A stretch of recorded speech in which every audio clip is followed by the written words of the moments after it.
akabilingita pale mlangoni, alafu akasimama hivi, akanikazia macho. Aliponikazia macho huku na hubiri, watu wamekaa kwenye utulivu, na mimi nikajikuta nimemkazia macho, nimeacha kuhubiri, machozi yananitoka. Mimi nilipokuja kushtuka na cheki hivi, naangalia machozi, Mungu akaniambia nimemhurumia sana. Bwana Yesu asifiwe. Mtu yule, huyu kijana amemuona, tumeenda naye pale mwaka jana, ni mwaka jana, mwaka juzi, na amemuona.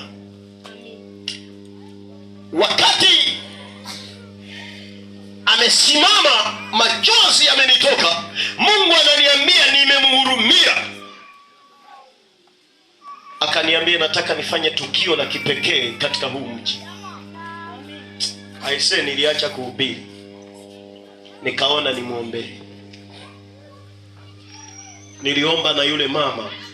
Watu wengine wanafunguliwa, nilikuwa siwajali wanaoanguka kule, nilikuwa na mjali yule, kwa kuwa ndile niliambiwa. Kwa hiyo kama yeye, unajua Paulo na Sila wakiwa pale gerezani, wakati lile lango limefunguka usiku wa manane, hawakutoka peke yao. Hivi mnakumbuka? Hawakutoka peke yao, na yule mlinzi wa gereza walitoka naye, na baadhi ya askari walitoka nao, wameokokea gerezani.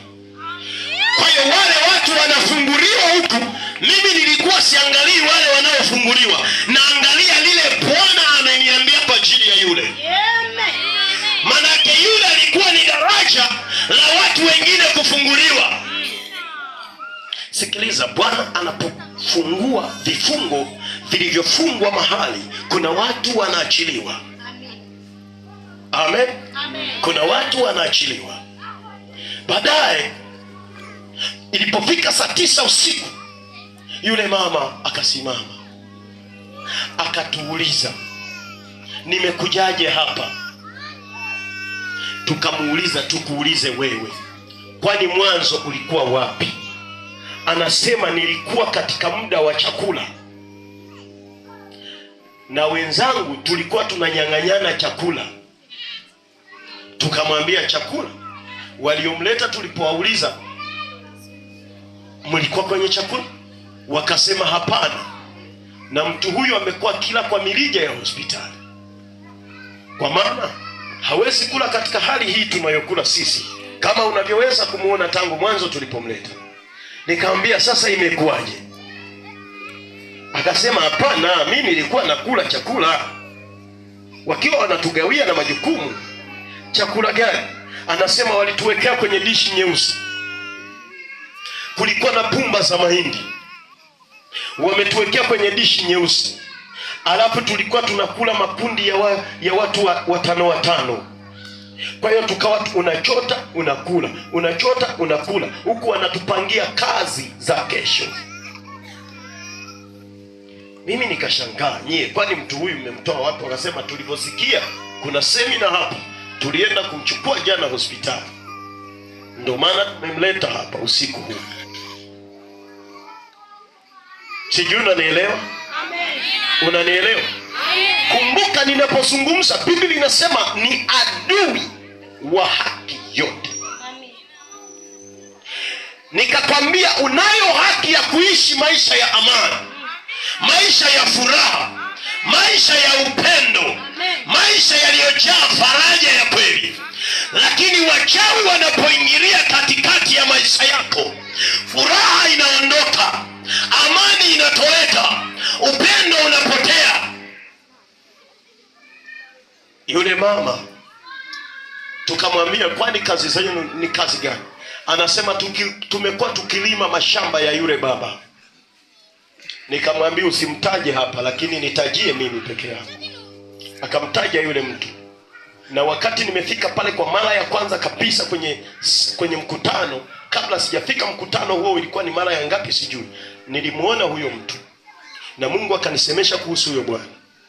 Kama ambavyo nilienda Kapenta siku moja, Mungu akanisemesha jambo na nikamwambia mchungaji peke yake,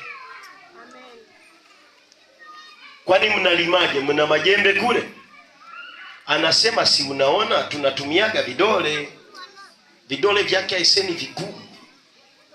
vigumu. Akikukita na finga hivi anaweza kukutoboa. Mnalimaje? Anasema tunakita hivi, tunaweka hivi mikono yote, afu tunakuwa tunatifua kwa mikono yote miwili. Wangapi wanaamkaga asubuhi wamechoka sana? Na mnakuaga mmefanya kazi gani? Nimewaona msijali. Na mnakuaga mmefanya kazi gani? Of course hamuijui. Wakati mwingine mnazijua. Sawa sawa. Sasa nimesema nataka nieleze kazi za wachawi. Haleluya. Kazi mojawapo ya mchawi ni kupindisha imani ya kweli ulionayo juu ya Mungu wa kweli. Kazi ya pili ni kukutia upofu usikubali kulisikiliza neno la Mungu aliye hai. Ukiona mtu hapendi kusikiliza neno la Mungu, ujue nyuma yake yupo mdudu. Sawa sawa. Ukiona mtu akikaa kwenye vibaraza kazi yake ni kuyasema mambo mabaya kuhusu kanisa na watumishi wa Mungu, nyuma yake yupo mdudu. Yupo mpangaji aliyepanga ndani yake. Nataka nikwambie na watu wa Ilemba pamoja na Kaswepa mjue, ukiona uzipendi ibada, ukiona upendi neno la Mungu, tayari ndani yako kuna jambo la ajabu linaendelea. Maana sio wewe usiyependa. Mungu alituumba ili umwabudu yeye peke yake. Umegeukaje na kuwa mzabibu mwitu? Na kuwa mzabibu mwitu maana yake yupo aliyekugeuza. Ni kazi ya wachawi kuwafanya watu wasilale usiku.